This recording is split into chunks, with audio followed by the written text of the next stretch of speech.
if you're trying to help somebody change something, go from where they are to where they want to be with the help of your book, you have to know that what you're telling them actually works and isn't just a nice idea.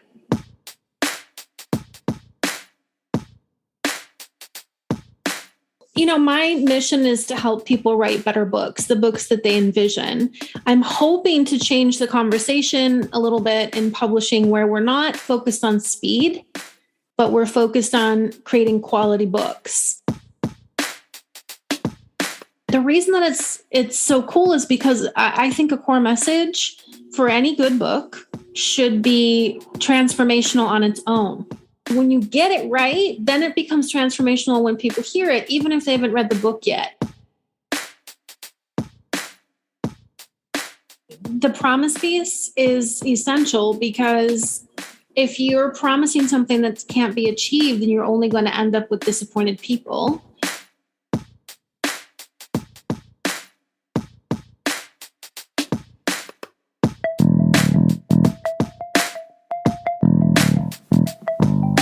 Hello and welcome to the Qualified Tutor Podcast, the podcast that brings you the latest in the world of tutoring, edtech and education, and hopefully inspires in you the big change that each and every one of us is capable of. Qualified Tutor is an industry-leading tutor training organisation and online tutoring community for thousands of tutors around the world. This podcast is the voice of this community, where we aim to hear from tutors, teachers, entrepreneurs, coaches, business experts, students, tutorpreneurs, and more from the world of tutoring about what inspires them every day, how they can help tutors like you, and what they've learnt about tutoring along the way. The question is, what will you learn today? Hello and welcome to the 118th episode of the Qualified Tutor Podcast. My name is Ludo Miller, the host of this podcast. Welcome back to regular listeners. Welcome to any of you for whom this is your first time listening to the Qualified Tutor Podcast. And, of course, a huge welcome to today's guest, AJ Harper. AJ, welcome to the Qualified Tutor Podcast. Thank you so much for having me. Listeners of ours, as you know, we have a great deal of respect and admiration for a certain Mike Michalowicz, the entrepreneurial coach, motivational speaker, and author of many of the best business books out there, really. So much so that we've invited him onto the podcast to speak to you not once, not twice, but three separate times. And Mike himself has said that there is no one else he trusts more to develop his content than AJ Harper. High praise indeed, and deserved recognition for one of the finest author coaches and developmental editors there is out there. Regularly cited by many of the top authors in business as the reason for their success. AJ has spent a career mastering the art of creating a narrative arc through writing that connects writer with reader, and of fine-tuning that content to produce a publishing strategy that preserves that bestseller label year after year. Now, AJ's philosophy is, and this is perhaps a secret to some, perhaps some know this, is inextricably tied into Qualified Tutor and Julia Silver's upcoming book, Tutoring is Not Plan B.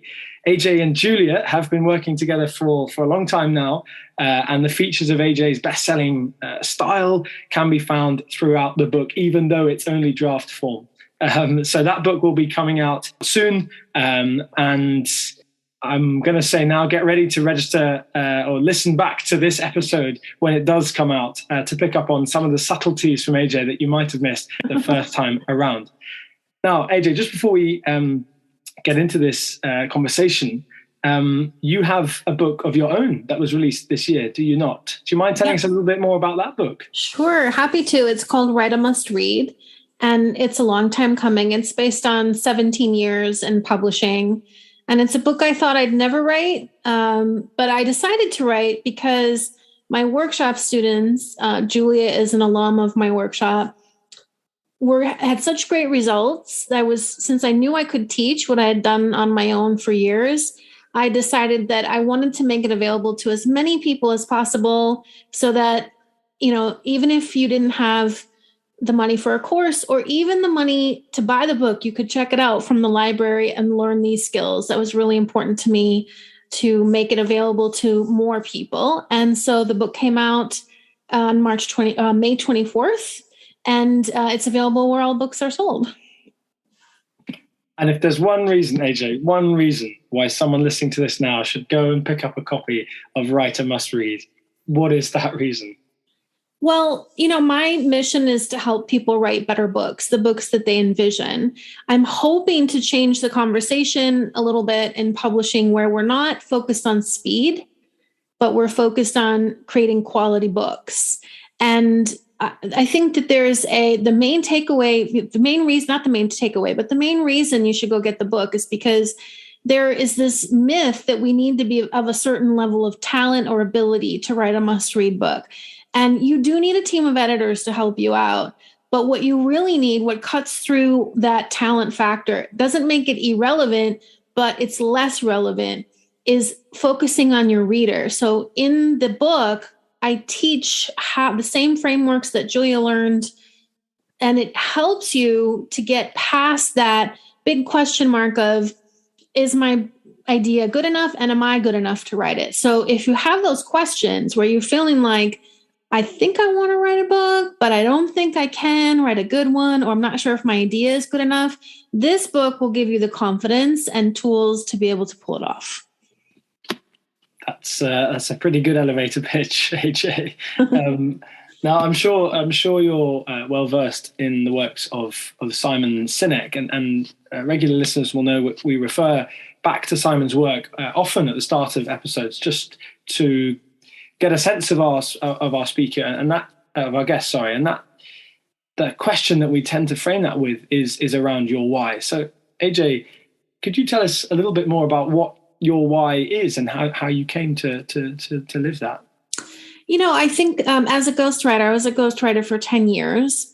And my specialty is what I teach now, which is prescriptive nonfiction or personal and professional development books, business, spirituality, relationships, health, any sort of self-improvement or business improvement.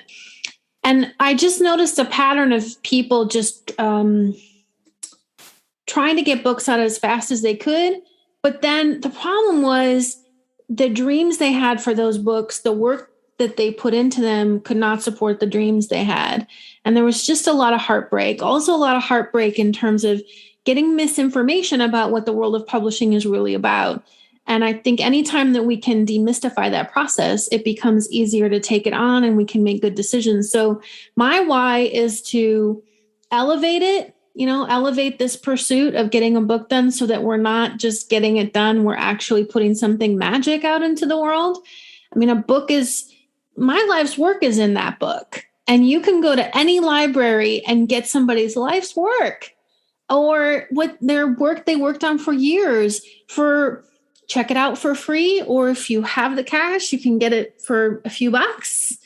And that's wonderful. And it should be taken with great care, right? Putting that book out into the world. So I'm hoping that people will take on the quality factor, that will become very important. But also I want to give real information about publishing so that hearts aren't broken, because we're leading people down a path of this is easy and fast, and here's a template and a formula, and all you have to do is this.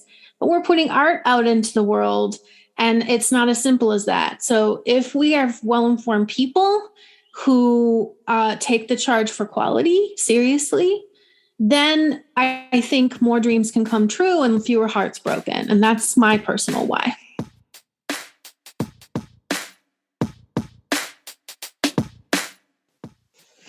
Okay, let's go.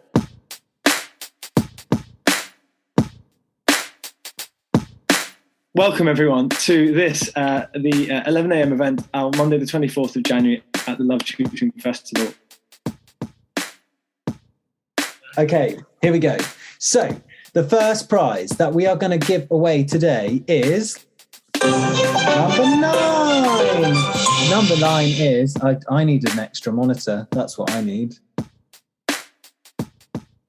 So, welcome to the 2 p.m. keynote at the Love Tutoring Festival, day 2, Tuesday the 25th of January. It's 2 p.m. UK time, where many of us here are based. Our speaker today is Michael Stanier, who is as you can see here, Wall Street Journal best-selling author on coaching. Maybe I hand it back to Ludo as a kind of what needs to be said to wrap us up here. Well, Michael, you've made my job very simple. There doesn't really need to be much more said. That was world class. Yes, for those of you wondering, those were just a few highlights from the incredible Love Tutoring Festival 2 that took place at the end of January of this year, 2022. The big news from Qualified Tutor and the Love Tutoring Festival team is that we're back from Monday the 27th of June to Friday the 1st of July. The Love Tutoring Festival 3 will return. The focus of this festival is on alignment and new beginnings. The festival will have a slightly different feel to it, but all of the main tenets will still be there.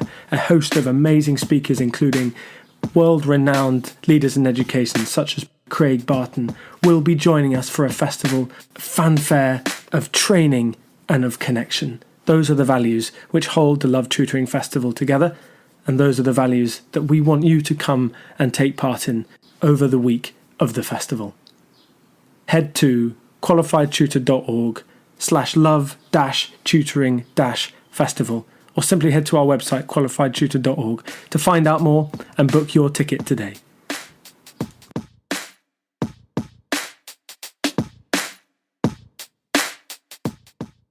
Now, Julia is clearly someone who's bought into that why that you've just talked about there yourself, AJ, that why. Julia has loved working with you through the book. I get excited calls at any time of the day about a session she's just had with you and how, she's just managed to blast through a really good, draft chapter. And Julia is well known in the tutoring industry for the phrase tutoring is not plan B. But credits you, AJ, with the invention of this phrase. I wanted to see if you could give listeners a bit of a sense of what that phrase means to you and how you think this book might change the world of tutoring. Well, first let me say, she credits me, but it's just a process.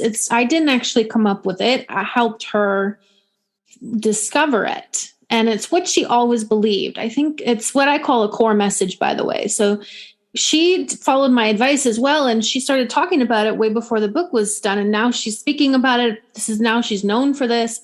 But that's really her value system that she already had. It's not like I said, hey, what if you said this? She actually came to that on her own following the frameworks, and I helped her solidify it. So credit to Julia. But the reason that it's so cool is because I think a core message for any good book should be transformational on its own. This is very difficult to get to it. And I really put Julia through her paces. But what happens is when you get it right, then it becomes transformational when people hear it, even if they haven't read the book yet. And I don't know what you're all experiencing, but she's told us that people really resonated with hearing that. And it usually comes back to the reader and what they're feeling and who they are and what needs to shift. So when you think of a core message, whether it's for your business or for a book, you want one that really makes people go, oh, I have to switch the way I think about this in order to get the things I want. And so tutoring is not plan B is, Julia's heart, what she believes, her philosophy. But it also speaks to your tutoring community of people who maybe need a reframe about, because society or people in their world are teaching them that tutoring is plan B, then that affects how you conduct your business, how you feel about it, whether you stay in it, what you charge. And by making that shift to say, no, it's not plan B, now you're holding yourself differently, making plans differently, building your business differently. And that's the power of that message. Before she even finished the book, she completely brought that out. And that's the beauty of a truly transformational core message that people remember. So obviously, AJ, you help people write books. And part of that is creating, clearly a stage of that process is helping them find the core message. But what does having a core message, what impact can that have as the public face of someone's brand? Whether you write a book or not, do you think a core message is the fundamentals of building the brand anyway? I do. I think I've had many students say that the work they did in that fundamentals, we have these fundamental pieces we need for a book before we start writing it. Core message is one. And that once they got clarity around those fundamentals, it changed their whole business because they were able to refine their marketing and their focus. And that's not what I teach necessarily, but it's a bonus of that happens. And anytime you have clarity around who you serve, which is the first step in one of the fundamentals is knowing who your reader is. So for business, it would be who you serve. Your message to them that's transformational, right? The core message, the main thing, not all the things you're going to talk about, but the thing you really wholeheartedly believe that if they would just understand this one thing, that things could change, things could be better, and they could get what they want. Having that changes all your conversations, makes it easier for you to communicate, makes it easier for you to market your business, and also helps you decide if you want to take on different projects or not, because maybe it doesn't fit with that reader and that message. And the third is a promise, having a promise you can actually deliver. That's vital for any business as it is for the book. So going a little bit deeper on that thread then, AJ, clearly as someone who has combined authorship with building, your own brand, your own business, through over the years, what do you think authorship and writing books as a kind of subsector, as a subsector of business, but as its own kind of industry, what can that tell us about how we build our brands in today's world? Well, the promise piece is essential because if you're promising something that can't be achieved, then you're only going to end up with disappointed people. But also, I think it works like this when it comes to a book, and it can work in business too. Deciding what is the promise you can deliver within the confines of the pages. So if it was for tutoring, what can you deliver within the time period you're supposed to be tutoring, right? What's actually manageable? Maybe that's a set series of tutoring sessions, or maybe it's during a school year.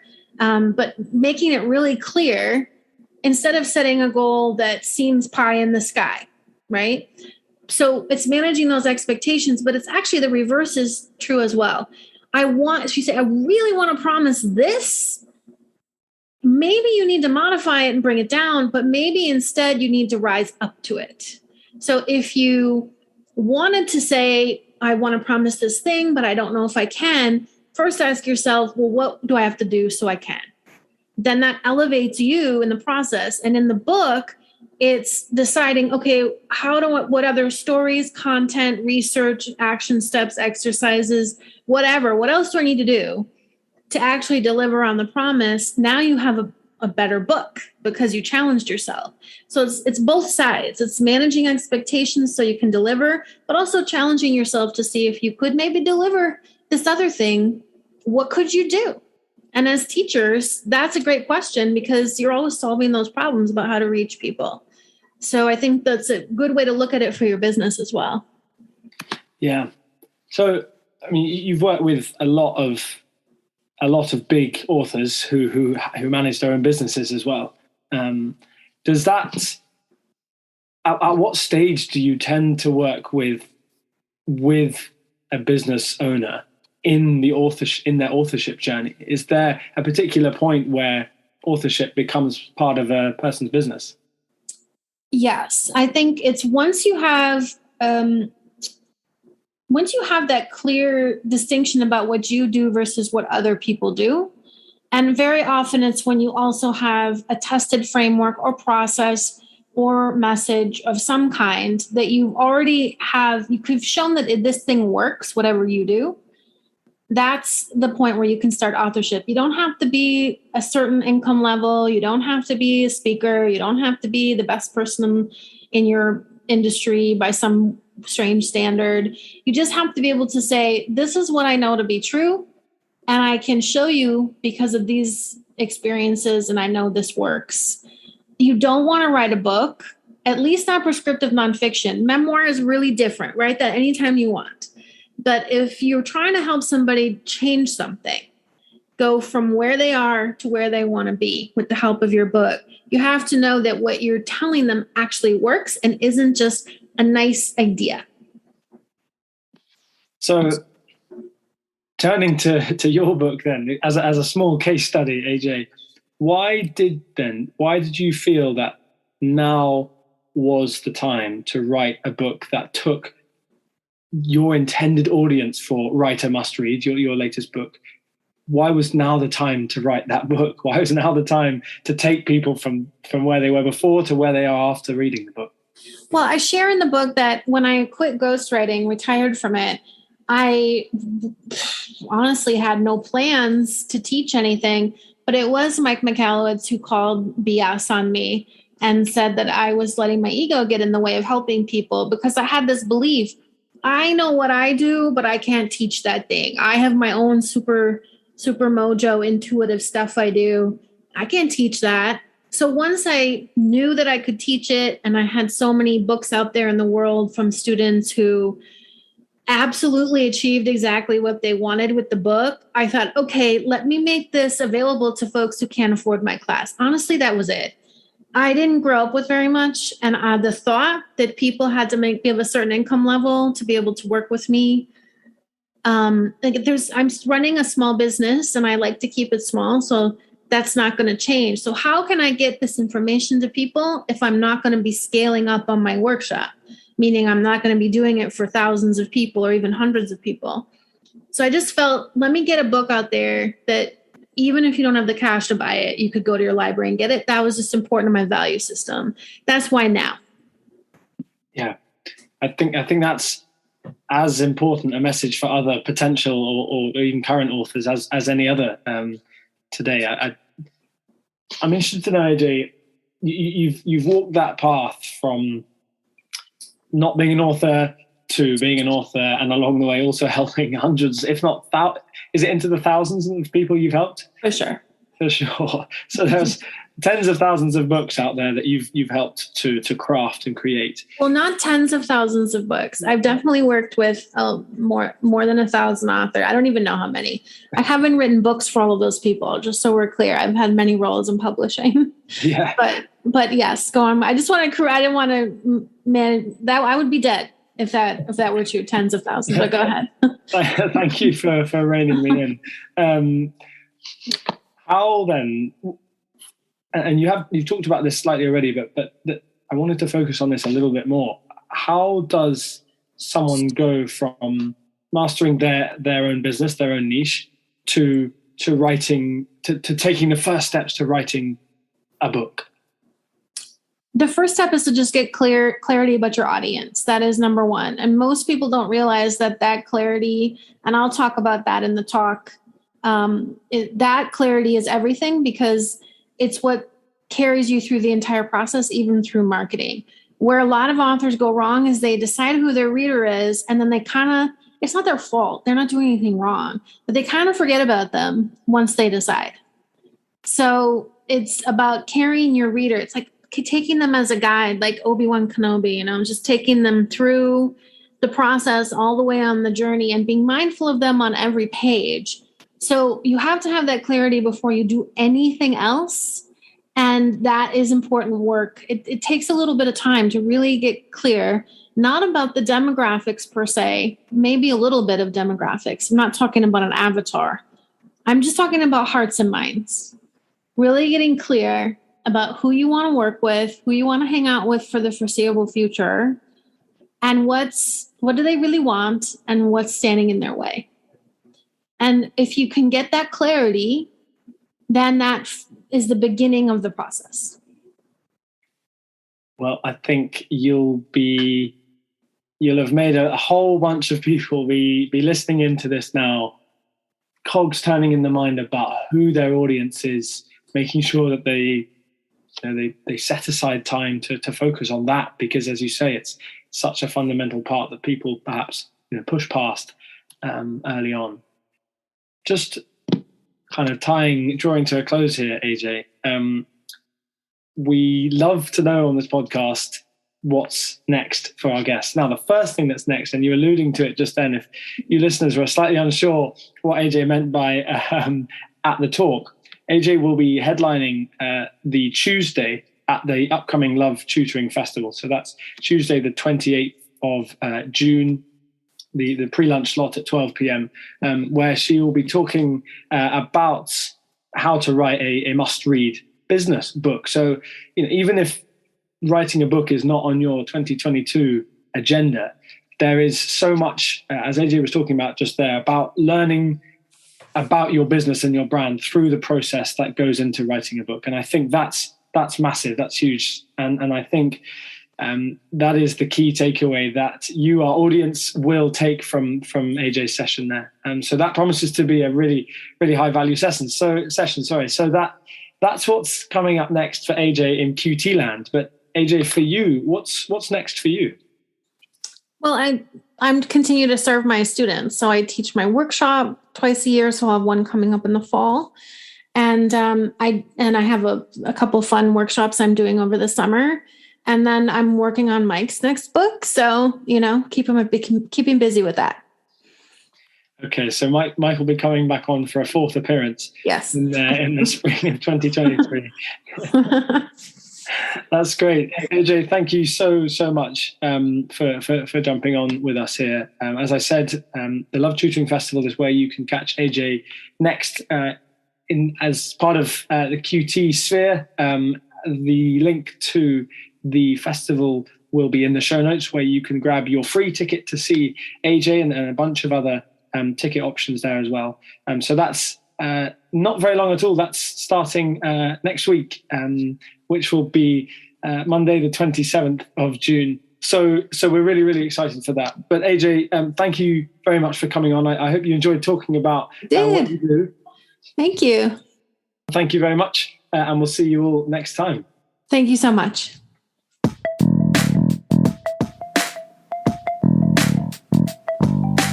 Thank you for listening to this episode of the Qualified Tutor Podcast. Whether you're a regular listener of this podcast or you've just stumbled across it, join the Qualified Tutor podcast group within the Qualified Tutor community to stay up to date with our latest news, offers, workshops, and of course, simply to meet other tutors like you.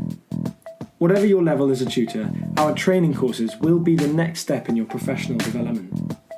Visit qualifiedtutor.org/training to find out more about our CPD accredited and Ofqual recognised courses, the first of their kind in the tutoring industry. Your student deserves the best tutor possible. Make that happen today by joining Qualified Tutor